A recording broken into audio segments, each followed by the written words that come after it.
بسم اللہ الرحمن الرحیم۔ ناظرین گرامی، آج ہم آپ کو بتائیں گے کہ اپنے پرانے کپڑے کسی کو دے دینا یا انہیں جلا دینا کیسا عمل ہے۔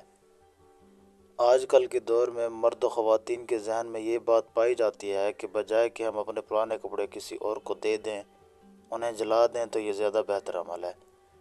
آخر لوگ ایسا کیوں کرتے ہیں کہ بجائے کہ اپنے کپڑے کسی ضرورت مند کو دے دیں، وہ جلا دینا پسند کرتے ہیں؟ اسلام کے نقطہ نظر سے اپنے پرانے کپڑوں کو جلانا جائز ہے یا نہیں؟ ناظرین، اللہ پاک کی جتنی مخلوق ہے وہ سب بے لباس رہتی ہے۔ ان کے کھال، ان کے پر اور بال ان کا لباس ہیں، لیکن اللہ پاک نے صرف انسانوں کو لباس پہننے کا شرف اور شعور بخشا۔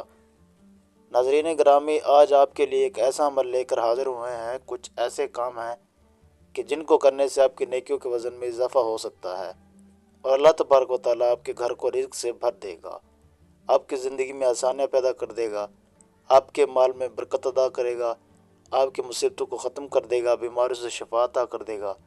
آپ نے صرف یہی کام کرنا ہے۔ ناظرین گرامی، سب سے پہلے میں آپ کو یہ بتاتا چلوں کہ آپ جب بھی گھر میں چیزیں استعمال کرتے ہیں تو ان چیزوں کو استعمال کرنے سے پہلے ان پر سے ڈسٹ صاف وغیرہ کر لیا کریں۔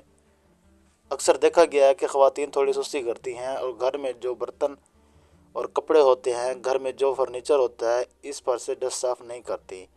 تو ان سب سے گزارش ہے کہ جب صبح کے وقت آپ اٹھا کریں تو روزانہ اپنے فرنیچر کو، خاص کر اپنے برتنوں کو اور اپنے بستر کو اچھی طرح سے جھاڑ لیا کریں، کیونکہ اگر فرنیچر وغیرہ پر ڈسٹ پڑی رہے گی تو اس سے گھر میں بے برکتی آئے گی اور رحمت کے فرشتے بھی نہیں آئیں گے۔ اس کے علاوہ اگر آپ اپنے بستروں پر سونے لگتے ہیں اور پہلے ان کو جھاڑتے نہیں ہیں تو اس سے آپ بہت سی موذی امراض کا شکار ہو سکتے ہیں، اور بعض اوقات کچھ ایسے حشرات الارض ہوتے ہیں جو بستر وغیرہ میں چھپے ہوتے ہیں۔ لہٰذا جیسے اب سردیوں کا موسم ہے تو آپ نے اپنے بستروں کو کم از کم ہفتے میں ایک مرتبہ دھوپ لگوانی ہے، اور دوسرا اپنے بستروں کو اچھی طرح سے روزانہ جھاڑنا ہے۔ جب آپ اپنے بستروں کو جھاڑنے لگیں تو کم از کم 3 مرتبہ بسم اللہ شریف پڑھ لیا کریں۔ اس کے علاوہ اگر آپ گھر کا مین گیٹ زنگ آلودہ ہے تو اس کو فوری طور پر پینٹ کروا لیں۔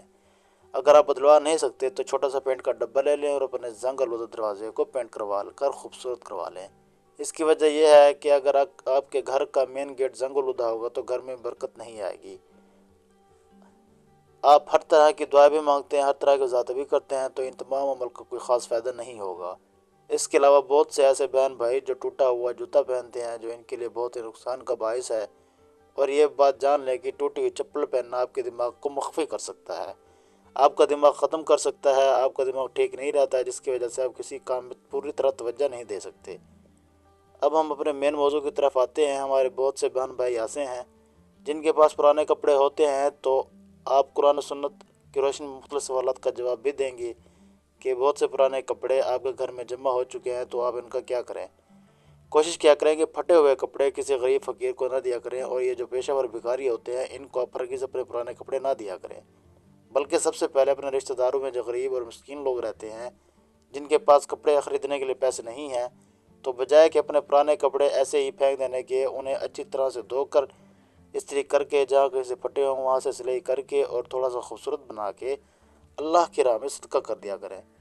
پھینکنے سے بہتر ہے وہ کسی غریب مسکین کو دے دیں، یہ بہتر ہوگا کہ جب تک آپ کا کپڑا اس کے تن پر رہے گا تب تک آپ بلاؤں سے محفوظ رہیں گے۔ ایک سوال پوچھا گیا کہ پرانے کپڑوں کو جلا دینا کیسا ہے؟ اکثر مرد و خواتین اپنے پرانے کپڑے کسی کو دینا پسند نہیں کرتی، بلکہ انہیں جلا دینا زیادہ بہتر سمجھتی ہیں۔ کچھ لوگوں کا کہنا ہے کہ جب ہم اپنے پرانے کپڑے کسی کو دے دیتے ہیں تو لینے والے لوگ ان کپڑوں پر جادو ٹونا کروا کر، مختلف عمل کروا کر دینے والے کو نقصان پہنچاتے ہیں۔ بحیثیت مسلمان ہونے کے بجائے کہ کپڑوں کو جلایا جائے، آپ ایسے کپڑوں کو اپنے گھر میں ہی استعمال کر لیا کریں۔ اب آپ سوچ رہے ہوں گے کہ وہ کیسے؟ وہ ایسے کہ آپ اپنے پرانے اور استعمال شدہ کپڑوں کو اپنے گھر کی ڈسٹنگ یا موپ کے لیے استعمال کر لیا کریں تو زیادہ بہتر ہے۔ جو پرانے کپڑے ہو جاتے ہیں، اگر آپ ان کو جلا دیتے ہیں تو بہت زیادہ نقصان ہو سکتا ہے، آپ کے گھر میں بے برکتی آ جاتی ہے۔ خدا را ایسا نہ کیا کریں، اپنے پرانے کپڑوں کو نہ جلایا کریں، بلکہ کسی غریب مسکین کو دے دیں، تو وہ کسی کام میں آ جائیں گے، جس کی وجہ سے آپ کو بہت فائدہ حاصل ہوگا۔ فوری طور پر اس عمل سے توبہ کر لیں اور آج سے ہی نیت کر لیں کہ جو بھی پرانے کپڑے ہوں گے وہ کپڑے آپ کسی ضرورت مند کو دے دیں گے۔ اس کے علاوہ ایک اور چیز ہم آپ کو بتا دیں کہ خواتین ایام کے دنوں میں جو مختلف چیزیں استعمال کرتی ہیں ان کو ضرور جلایا کریں، یا ان کو زمین میں دفن کر دیا کریں، اس کے علاوہ جو اپنی ٹوٹی ہوئی کنگھی ہوتی ہے اس کو ہرگز استعمال نہ کیا کریں، کیونکہ ٹوٹی ہوئی کنگھی استعمال کرنے سے گھر میں بے برکتی اور نحوست آتی ہے۔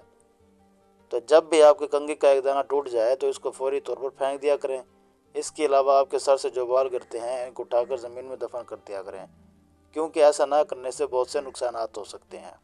آپ کے گھر میں آپ کے مویشی، آپ کے مال کو، آپ کی جان، آپ کے رزق میں بہت سے نقصانات ہونے کا خدشہ ہے، اس لیے آپ ایسا ہرگز نہ کیا کریں۔ اس کے علاوہ ٹوٹے ہوئے برتنوں کو بھی پھینک دیا کریں۔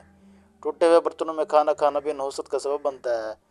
آپ بس ایک کام ضرور کر لیا کریں، بزرگوں کو نصیحت ہے کہ جب بھی آپ کے رزق میں کمی ہو، گھر میں داخل ہوتے وقت اونچی آواز سے السلام علیکم ورحمۃ اللہ وبرکاتہ کہا کریں۔